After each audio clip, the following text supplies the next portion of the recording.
good people? Welcome to NiConnect, the show that brings you the biggest, baddest, and hottest in the entertainment industry. Today, I'm in the presence of, I should say, greatness, because I don't know how you're going to take it when you see what he has to do. His name is Musau the Mentalist. I will let him introduce himself. Welcome to the show. Thank you so much for having me. It's a pleasure. First things first. Yes. Karibu sana. Asante. First things first. What are your real names? Zile ziko kwa ID. That's the first time I've been asked that question, by the way. My name is Kevin Musau. Yes, underscore K Musau. So that's where the Kevin comes in. Huh? K Musau. Yes. Yes, that's my full name. And yes, I'm a mentalist. Yes. Difference between mentalist, because yes, from what I'm getting from what I've seen, through going through your work, what's the difference between a mentalist and a magician? Okay, so I'm going to explain it to you in layman's, okay? A mentalist deals with the mind, as it is, psychology, the mind, influence, suggestion, and hypnosis. Whereas a magician deals with the visual acts that have disappearance acts, we have showmanship, we have, I'm sure you know Dynamo. Yes, Dynamo is a magician. You know David Blaine? He's a magician. Someone like Leo Suchard is a mentalist. Someone like Darren Brown is a mentalist. So mentalists usually deal with a lot with the mind. Like as of now, I have no cards on me, but I can still give entertainment. All I'm going to be using is your mind and speech. That's pretty much it. However, you're going to have the same effect or even better as compared to magic. Okay. Yes. Okay, fair enough. How long have you been doing this? Well, currently, right now, as of this year, this is going to be my 15th year doing this. So I began this as a kid, actually. I was very young. I had the interest, just the mind. I was just an unusual kid. So I think my personality is really what drove me to become a mentalist. Yes. Did you go to school for it, or you just found yourself doing it? Actually, I did not go to school. I'm self-taught. All I used to do was watch people like Darren Brown on TV and try to doing what they do. And I came up with my own style of doing it. Yes, it's still a learning process. I'm not at my peak, but I'm at a point where I can say it's been a long journey coming, and it's working out very well. So, for example, a small example. If you look at me, you said it's about the mentalist, observation and things like that. If you look at me, how do you gauge me in terms of my confidence? Personality. That's a question I've never been asked before on a show. I would say is you're quite shy. You're quite shy, but prove to be quite confident when you choose to be. As a person, you try. Well, I could say as well that for observation, usually it's not instant. You take a bit of time to observe people, to understand what they do, how they sit, how they look, what they like. So it takes about, I can say, roughly 30 minutes to gauge someone, to actually get facts about someone straight. And that's what I'm saying. It's not witchcraft. It's science. There's something behind it. There's a skill. There's science behind it. So it takes some time to observe. And I'll get back to you on that particular question as we go through the interview. Is it science? It looks sort of manipulative. I don't know. I don't know if I could. Well, like that? It depends on how you use it. If you see, in my case, I'm using it for entertainment. People, I'm sure you heard of the case where people were robbed in Cameroon using hypnosis. That is manipulative. So it really depends on where you apply it. Well, you do hypnosis as well. Yes, hypnosis as well. Hypnosis now is more of a suggestible state of mind where you place people in some sort of trance, and they're more suggestible to influence and suggestion. People use it for the wrong reasons, and I think that's where there are very, very few mentalists in the world in general. I am going to assume you're dating, I want to ask the question. Hypothetical instances. Hypothetical. You're dating. Would you like use it on your girl? Know if she's cheating, say, or...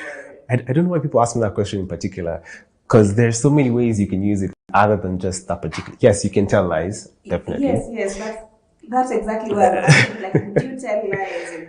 Yes, you can tell. I can tell lies, but that's through observation of eye movements and intonations, voice intonations. Your body usually tells a lot about It's very difficult to lie. Yeah. No matter how easy you think it is, it's very difficult, because whenever you try to lie, you're going to be really much opposing your own body. You're going to make some subtle movements in your body. You're going to either blink a lot, your pulse will increase, and you can't see a pulse. Yes, but you can feel a pulse, can't you? Yeah. Yeah. So you can. Who says you cannot touch someone else's pulse? Not necessarily on the neck, but the hammer. You can also see the eye movements, rapid eye movements. You can see unsettlement, eye shiftings. So observing, that's something goes on before doing something. So in the case where, let's say I was dating, then yes, it's possible. Yes, it's possible. However, there's so much more other than just, knowing someone's cheating or not. Yeah, you can. I don't know. Imagine guessing their favorite food, where they want to eat. That's one of the hardest things a man has to go through. Right. Yeah. So imagine I know what the exact gift you want to have for your birthday or Christmas or whatever, or wherever you want to go have dinner or lunch. Okay, we can start dating. We can start dating. I'll be happy. You'll be happy, yeah? You get everything you want. And can you tap into people's feelings? Now that's something I usually talk about a lot. It's called anchoring, where you it's not really tapping, but it's more of controlling in a way. Emotions, memories, they're not connected. They usually separate. So for emotions, for instance, let's say you are crying right now, and I probably needed a friend to be by your side. Even if you need a friend and I can't be there for you and probably shake your hand or tap your back, you're gonna end up crying even more. Even if you're feeling better that the person's comforting you. It's because that very single touch of tapping your back instigates an emotion of more sadness rather than getting better. It's just like a baby. A baby when they're crying, you're usually told don't look at them, because why? It's not that you're giving them attention, but it's not really much about the attention. It's the associating you looking at them with them feeling more. They're feeling as if they actually got hurt. I'm sure you've seen these things on TikTok. Let's say you have a cat and you accidentally pretend to bump it on the wall, then you start petting it, starts probably crying. They end up feeling emotions that weren't even there in the first place. So I can talk about that's anchoring. So kids anchor parents looking at them with crying more. That's why in most cases you advise not to look at the child when they're crying, because they'll end up being silent. If they notice you're not looking at them, they're going to be silent and pretend as if everything's okay, even if they actually got hurt. So what's the difference between that and psychology then? Because I did some few courses in campus in psychology. And they kind of border, they have some similarities. There's similarities here. I didn't do psychology in school. That's a funny thing, but I wish I did. However, now I did it myself. I used to study neuro-linguistic programming, and I like observing people and try to understand how things generally work. Why do people work the way they work? Why do dogs work the way they work? And I actually have a pet. So in most cases, I try all this out on my dog sometimes to have a better understanding. Actually, fun fact I came to realize is that most dogs take up their owners' personalities. So they end up getting the traits from their owners. So there's a lot of psychology, yes, it's applicable to the one you learn in school. However, now when you come to mentalism, you're looking into the unobservables, the things people don't think are necessary to look at when on a daily life or daily lifestyle. Do you do these things for let's say to get paid? Do you do is it like what is it, career now? In Kenya, this is the first of its kind, I'm sure, because so obviously it's like creating a new industry. 100% sure this is. I have seen it in America's Got Talent. Yes, it's there. So now there are different ways you can earn money from this. My biggest source of income at the moment is currently my events, and that's purely from mentalism sessions, 1 hour sessions with corporates, especially corporates. When I'm performing to people, my best audience is usually adults and corporates who understand the mind to a deeper level, especially in business. And once you make it more relatable to them, you end up, you relate a lot. So yes, I earn money from this through corporate events, consultancy. I'm a business consultant as well. So, business is all about psychology, trying to get into the buyer's mind, trying to get into the seller's mind, marketing, creating a persona, creating, how do you sell this product? It all comes down to how you understand people.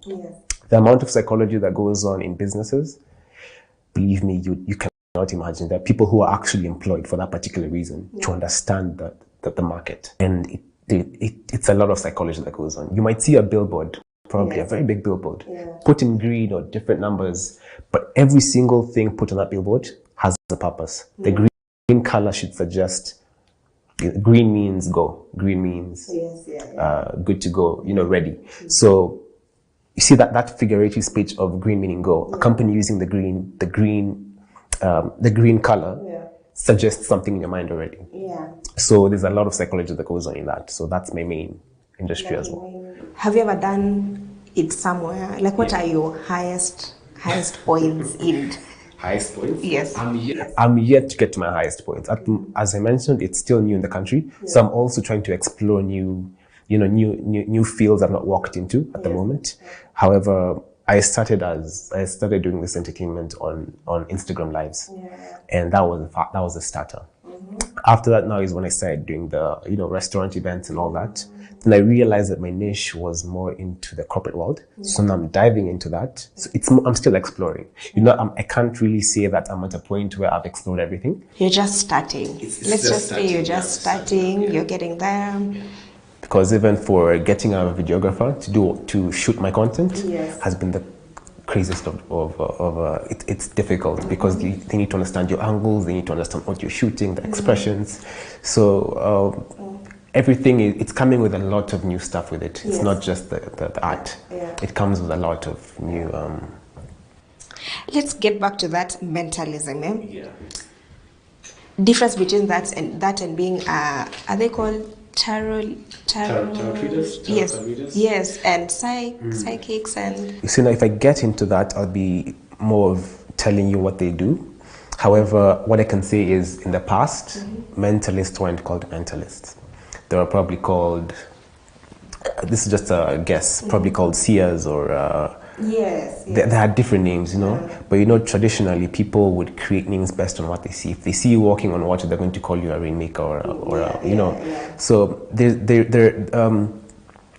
for mentalists, I can't really tell what they were called in the past, but this is a new term for it in the current generation. But there are a lot of similarities in what we did.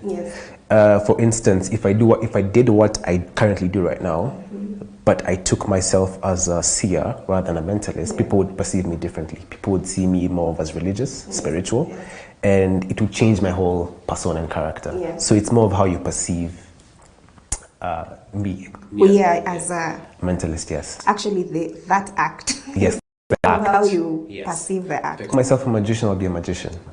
But if you call yourself a magician, it means there's a trick behind it, which changes your brand completely. Exactly. That's what I was thinking. If you do, like the ones you do stones and you change hands and do whatever, that's a magician, no? No. Okay, magic. Think of magic as a playground for every single what I do. So there's magic, which is the base for every. It's like studying medicine, then you specialize into neurosurgery. So there are mentalists. We have escape artists like Harry Houdini.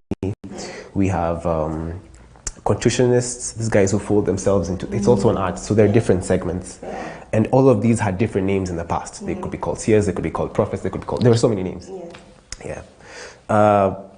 So that's actually the reason why I prefer to stick to the mind and the mind only. However, I'm capable of doing what you're saying.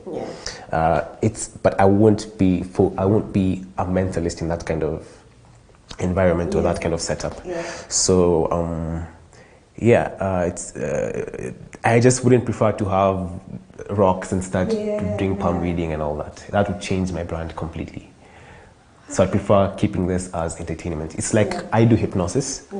However, if I get into hypnosis as a medical practitioner, my brand changes as well. So I become more of a, I get into the medical field. So you really have to stick to your niche. Which is purely entertainment. And just so that you know what he's talking about, he's going to try something, and I'm going to try to be smart. You're going to try to be smart, okay. Okay, okay, fine. What we're going to do, I'm going to use power of suggestion. But if you could guarantee me that could you guarantee everyone who's watching right now that I've never actually laid my hand on your phone before? Yes, like absolutely. This is the first time I'm actually seeing it. I haven't even touched it yet. This is the first time. Nothing's arranged. Mostly people think that something is arranged behind the shows or something. So I want to put that out in the open, that nothing's arranged. I don't know your passcode. You have a 6-digit code? 6-digit code. Okay. Now what you're going to do is simply head onto your phone. I'm going to put my phone away as well. And what you're going to do is simple. I'm going to put my phone down so that nobody says I'm kind of using some sort of technology or something. Once I was told I was using Siri, apparently. Siri can't do that. I don't think it's that intelligent. Look for the slightest of gaps to conclude on what. Actually, when I was like doing my research, I was just like, there's something. He's doing something. You guys, there's something. But he's done something behind the scenes, like crazy, yeah? I'm mind blown. What we're going to do is, we're going to try, I've not done this before on a show. So there's a risk. It might not work or it might work. But that's what gives this the juice, you know? So what you're going to do is just unlock your phone with your Face ID. Go ahead. Don't put your passcode. It's unlocked. And I'm going to show everyone that your phone is actually unlocked, okay? Now what you're going to do is simple, is think of numbers from 1 to 10, about 4 numbers, okay? Just think of random numbers from 4 to 10 that don't mean anything to you at all. Yes. Just think of some random. And as you think of them, just say out the first 4 numbers that come to your mind, as random as possible. 1579. 1579. Okay, I kind of noticed that you look this way on 115 and then this other way on 79. That means either one of the numbers in the second option is part of the numbers that you actually have a relation to in this case. Now, could you say the numbers 1 to 10 now? 1, 2, 3, 4, 5, 6, 7, 8, 9, 10. Okay, good. And what's your favorite number from 1 to 10? 6. 6. Okay, good. So I'm going to use your Face ID. Just open it, okay? And your phone is open. Now just close your eyes. And I'm going to... Okay, let me see what I can do here. I'm going to try and do something interesting. So keep your eyes shut. And what's going to happen is... One second, give me a second. This is going to be interesting. Okay.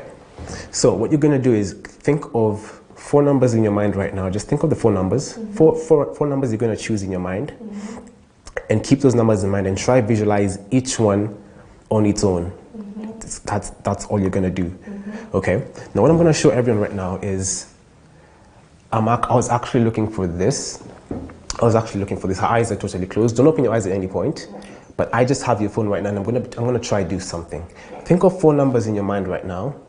And do not change your mind right now. Do not change them.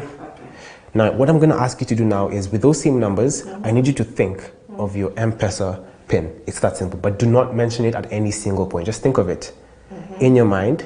Okay? Now, get rid of the first set of numbers you thought of and only remain with your M-Pesa PIN right now. Get rid of all the first numbers you thought of.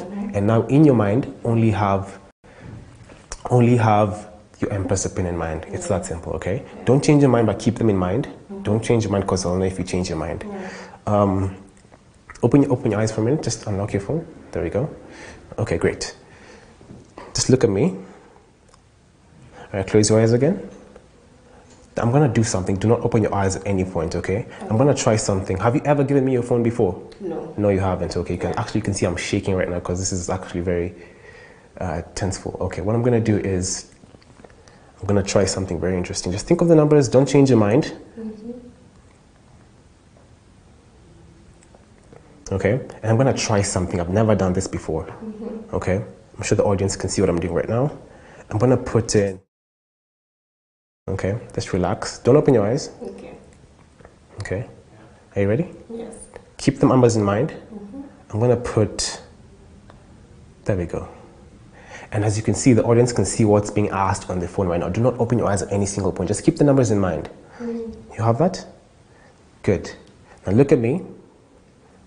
Think of the numbers again. Just think of them. Just keep visualizing them. And I need you to just take a twirl. Just look out and up. Just like a circle. Okay? Okay. There you go. Okay? I'm simply going to do that. But what should happen right now is that I should be able to actually crack your code just like that. Because what's going to happen is, if I check my phone right now, because the thing is, I just sent myself money from your phone. Hell no. Check your messages. No. And show the camera, like that. No. Now, I would have shown the audience the passcode, but M-Pesa is very sensitive, so I had to do that myself. But I could do it again and again and again. This is crazy, you guys. Yeah, just like that. But you have no idea what I just did. Probably I used some sort of technology to unlock your phone. But what I'm gonna do is I'm gonna show you exactly what I'm not gonna show the audience what I used, but I'm gonna show you something, and if it makes sense, tell me, okay? Okay. You thinking the code? Yes. You guys, no. No, you guys, no. Just like that. You can actually steal. I can. That's what I'm saying. It depends on how you use this. You can use it for the wrong reasons, absolutely wrong reasons. You can use it for the right reasons. How do you even do that? I actually took your phone, went to M-Pesa, put a certain amount of money, and I sent it to myself. Right. How did you know my... Those are visual cues. You see, every single question I ask you in the beginning has an altercation in the future. They're not just random questions. Look this side, look this side. I'm trying to use visual cues. Visual cues are where you create. Like, do you sit there and say, okay, her number might be 3, or her number might be... There's a lot of probability. You've done probability? You've done it, yes? So you know how probability works, yes? It's either this or that. So imagine doing that with a set of numbers from 1 to 10. When I asked you to give me the numbers from 1 to 10, you gave them to me. But the first 4 numbers that you chose 1, 5, 7, 9, but you kind of smiled on this side, meaning that these numbers that are going to be on this side have some sort of relation to you, one or another, rather than these ones. So that was the first pinpointer, which means either this or that. You take these numbers and I put them somewhere, ask you to choose your favorite number from 1 to 10, you chose 6, without even hesitating, which means most of the numbers probably were on this side or this side, meaning there was an equal set of numbers on before 6 and after 6. Now the whole idea was not to try and bring up the numbers together, which is now I can't really explain it as much, but now that was the difficult part, combining the numbers together to create now the thought process you had. I mean, there's a lot that goes on. There's a lot. My mind is, oh my God, that's great. That's really interesting. It is. I mean, what can you do? Like, how can you use it to go to the world? Like, for the world? Yes. As for now, advice, usually advising people, online people, especially with problems, challenges, going through stuff. I would say consultancy. That's currently what I do for my fans in most cases. That's the most you can do, because you can't go into politics. I tried it, I was just told don't go into politics. So I stopped. Like, you can't, let's say like from the previous election day, you can't be like, okay, there's a probability of looking at, maybe just reading off the environment, because you know there's a lot that goes on even behind the scenes. You will never know about that. So it's more of reading billboards. You know, for instance, I'm going to use this example since it's very general. There was a billboard that was put along Thika Road with opinion polls. Yes. Do you know opinion polls? This is my opinion. I'm just giving it as a mentalist, not as a professional or anything. Disclaimer.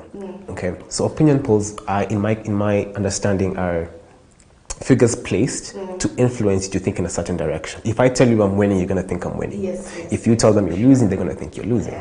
So you make the audience feel as if you're winning for them to feel more receptive to you. The reason they put a billboard there with numbers of them winning, whichever party winning or losing, had an agenda. It wasn't because they were either winning or losing. They were trying to send a message to everybody who passed there that we are winning. Okay, don't give up hope, we are winning. That was the message they're trying to portray. So understanding that kind of psychology tells you a lot about people's fears and because before someone does that, they either have a concern of either not winning, and they want to convince you that they are. So there's a lot of psychology that happens there. Another option would be reading you know how to read rooms.